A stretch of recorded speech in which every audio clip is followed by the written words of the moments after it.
அது திரு பிரபாகரனாலோ அல்லது விடுதலை புலிகள் இயக்கத்தாலோ உருவாக்கப்பட்ட ஒரு பிரச்சனையும் அல்ல.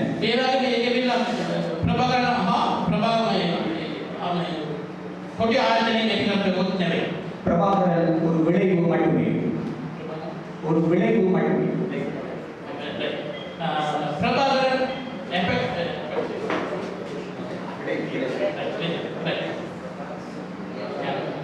பிரபாகரன் ஒரு விளைவு மட்டுமே.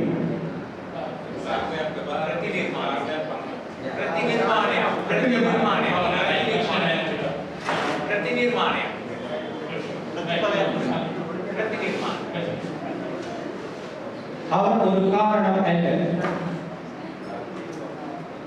காரணமாக இருப்பது இச்சிறிய நீரில் தமிழர்களை கோ-ஃபவுண்டர்ஸாக, சக நிர்மாணிகளாக ஏற்றுக்கொள்ளாத ஒரு அரசு கட்டமைப்பு தான்.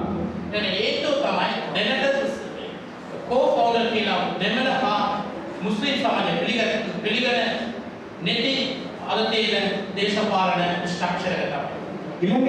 இலங்கையில் தொடர்ச்சியாக வந்த அரசாங்கங்கள் இந்த தமிழர்களையும் முஸ்லிம்களையும் சக நிர்மாணிகளாக ஏற்றுக்கொள்ளாத ஒரு அரசியலை தொடர்ந்து முன்னெடுத்தார்கள்.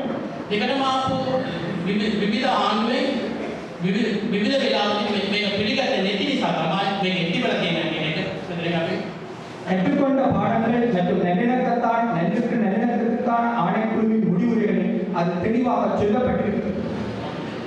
கற்றுக்கொண்ட பாடங்கள் மற்றும் நல்லிணக்கத்திற்கான ஆணைக்குழுவின் முடிவுரை தொடர்ச்சியாக இருந்து வந்த அரசாங்கங்களில் இந்த பிரச்சனை தீர்க்கப்படாததற்கு காரணம் என்பது கூறாகவும் திலக்கமாகவும் கூறப்பட்டிருக்கிறது.